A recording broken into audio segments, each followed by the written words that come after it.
Fred, and here's what we're going over today.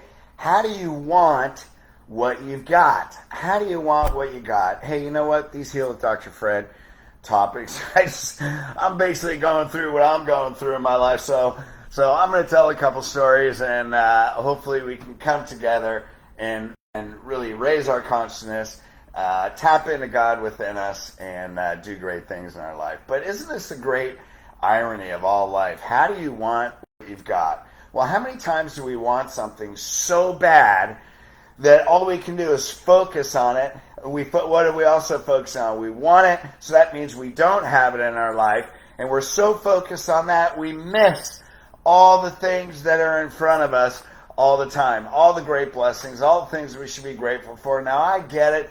People say, well, I look around and I'm grateful for that. Yeah. I mean, I do it too. Thank you for my house. Thank you that I live near the beach. Thank you for my wife. Thank you for this. Thank you for that. And then you have moments of joy. And then it's like, well, but I want to do this and I want to get that. And here's the problem. The more goal-oriented, the more disciplined, the more perseverance you have, the more you want it right now. How many people are like me? When I want something, I don't see any reason why I can't have it right now. I mean, not literally, but yeah, sometimes.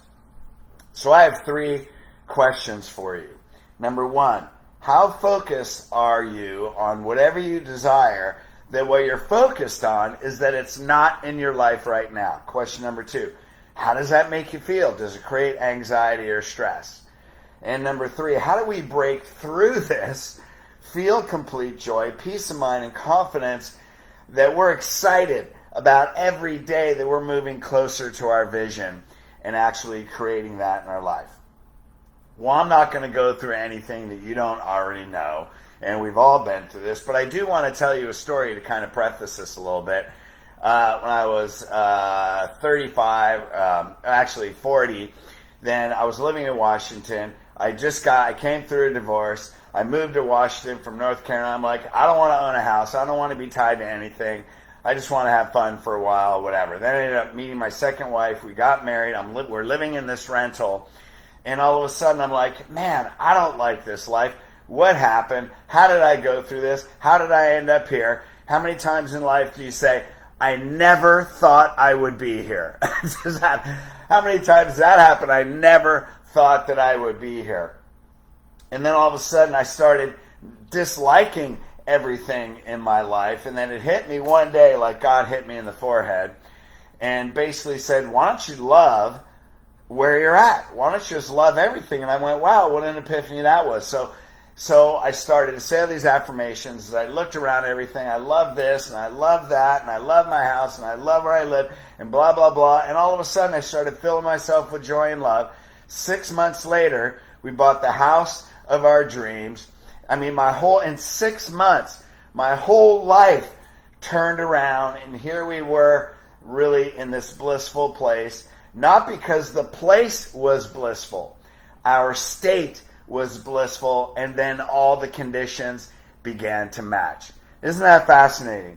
So what's the first problem of wanting things and focusing on things that you don't have? Non-acceptance. That's the problem. Here's a quote from Joe Vitale, Zero Limits.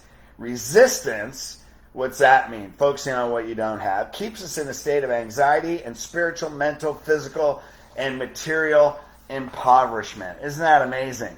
That's being poor. Poor is not a financial situation, it's an emotional state, right? So being poor, it's like we may not have always had money, but we've never been poor, right? So the more we focus on what we don't have, the more pain it creates. Now here's Eckhart Tolle, The Power of Now. The pain you create now is always some form of non-acceptance, some form of unconscious resistance to what is.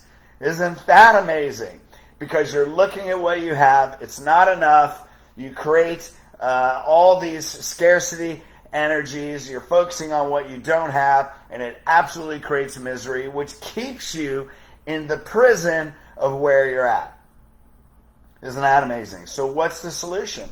Well, I believe it's always spiritual solution is always the answer. So here's a powerful tool. It's called surrender. And these are steps taken out of the book, You Are More Powerful Than You Think, from Healed System. First of all, letting go, surrendering.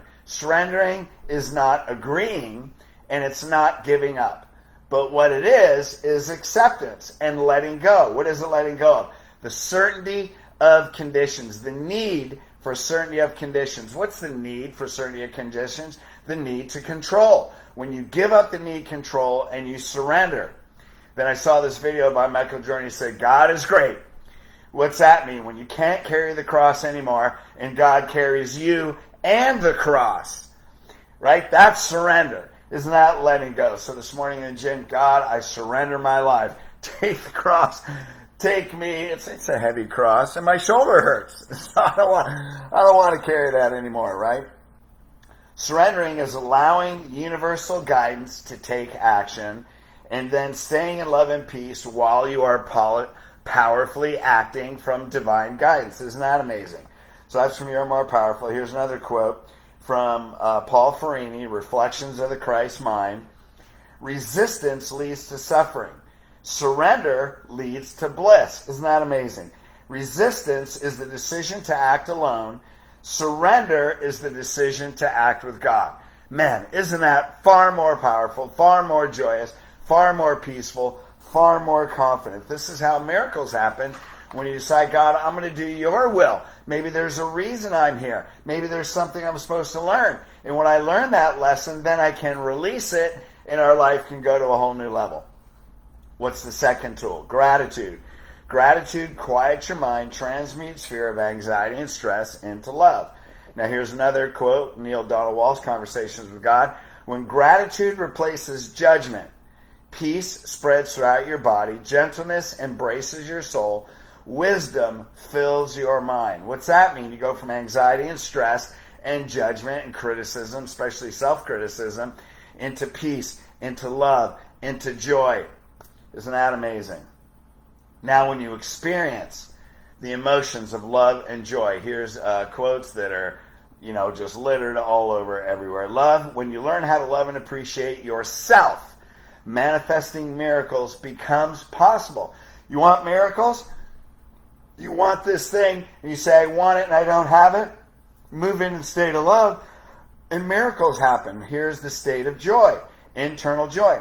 The secret of manifestation is that you do not create reality by what you think. That's why resistance is a problem. You create reality by what you feel. So you put yourself in a state of joy. Love and joy are powerful, manifesting emotions, energies, and states. This is also about joy. Higher vibrations and feelings are the mediums by which your desires will manifest faster. Isn't that amazing? So we got to know the difference between a want, which is an emotional need, and a desire, which comes from our heart. Psalm 37:4, the Lord will fulfill, delight in the Lord, and he will fulfill the desires of your heart. That's where desires come from. Here's John Randolph Price, the Success Book. You already have the fulfillment of every desire. Otherwise, you could not have desired it in the first place. Desire comes from your heart. Desire comes from your spirit. When we realize that desire is already created in the physical world, all we have to do is match that state. What's that mean? Be in love, be in joy, and we will manifest that. We will bring that from the physical world into substance, into matter. We know God is our source and our substance. Then God brings things into matter, because God just doesn't do it on our own. He does it with you. It's a partnership. When his will becomes your will, you are working together. That's why we're creating the likeness and image of God. Let's have a partnership. Let's see God as our source and our substance through us and with us. Let's know the difference between wants and desires. Let's get in the state of love and joy, and let's start manifesting miracles in our life. Cool. Hey, go to the Heal with Dr. Fred page where all these are archived. All this is also on the Healed System. You are more powerful than you think. Love you guys. Peace. Take care.